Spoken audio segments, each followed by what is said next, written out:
জয়গুরু। পবিত্র ভূমি সিলেট নগরীতে পবিত্র মাজার জিয়ারতের উদ্দেশ্যে আমরা যে পবিত্র মাজার শরীফে এসেছি, এটা হজরত শাহ গাজী সৈয়দ বুরহানুদ্দিন রহমতুল্লাহ আলাইহির পবিত্র দরবার।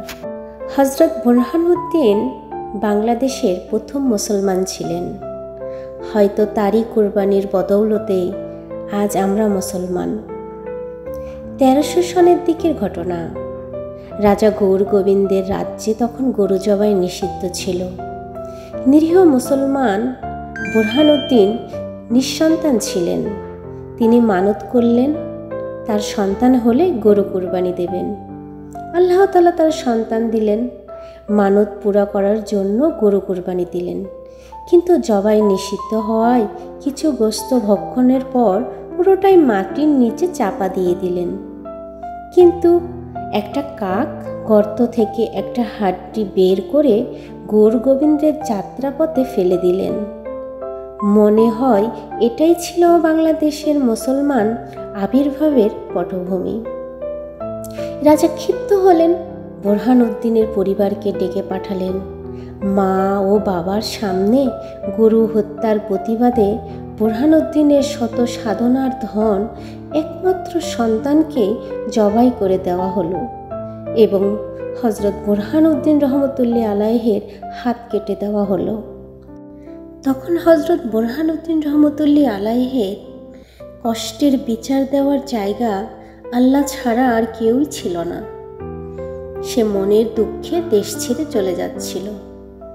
যাত্রাপথে এক সময় হজরত শাহজালাল রহমতুল্লাহ আলাইহির সঙ্গে তার দেখা হয়। হজরত শাহজালাল রহমতুল্লাহ আলাইহির কাছে তার সকল কষ্টের কথা প্রকাশ করেন। হজরত শাহজালাল রহমতুল্লাহ আলাইহি তখন এই সিলেটেই প্রথম ধর্ম বা ইসলাম প্রচারের জন্য আস্তানা গড়ার সিদ্ধান্ত নেন এবং তিনি সকল সফর সঙ্গীকে নিয়ে সুরমা নদীর তীরে পৌঁছান। কিন্তু সুরমা নদীর তীরে এসে দেখেন একটিও নৌকা নেই, কারণ রাজা গৌর গোবিন্দ টের পেয়ে সকল নৌকাই সরিয়ে নিয়েছেন। কিন্তু আল্লাহর কুদরতে হজরত শাহজালাল রহমতুল্লাহ আলাইহি জায়নামাজ বিছিয়ে দিয়ে সকলকে নিয়ে নদী পার হয়ে যান। তারা যখন সিলেটের চৌকি পরগনায় পৌঁছান, তখন রাজা গৌর গোবিন্দের সৈন্যরা তাদের প্রতি অগ্নিবাণ ছুটতে লাগেন। কিন্তু হজরত শাহজালাল রহমতুল্লাহ আলাইহির অলৌকিক ক্ষমতায় প্রতিহত করে তাদের আস্তানা বা তাদের সৈন্যদের ভিতরে এমন অন্ধকার ভীতির সৃষ্টি করে যা এই দৃশ্য দেখে সৈনিকরা ঘাবড়ে যায়। এই খবর শুনে রাজা বিচলিত হয়ে পড়েন। এরকম আরও অনেক রাজা গৌর গোবিন্দের নির্যাতনকে প্রতিহত করেন। হজরত শাহজালাল রহমতুল্লাহ আলাইহি, হজরত শাহপরান রহমতুল্লাহ আলাইহি, হজরত শাহ সুন্দর, এরকম 360 অলি আউলিয়া নিয়ে তাদের এই পবিত্র সফর, যা ছিল ইসলামের জন্য, যা ছিল সত্যের জন্য।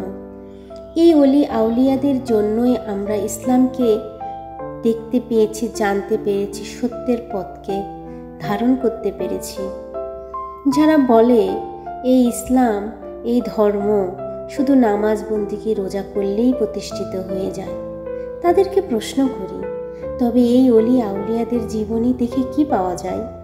তারা নিজেদের জন্মস্থান ছেড়ে কত কষ্ট, কত ত্যাগ স্বীকার করে, কত নির্যাতনকে প্রতিহত করে এই পবিত্র পথের যে সন্ধান আমাদের দিয়ে গেছেন, এই সত্য ইসলামের জন্মদাতা কারা?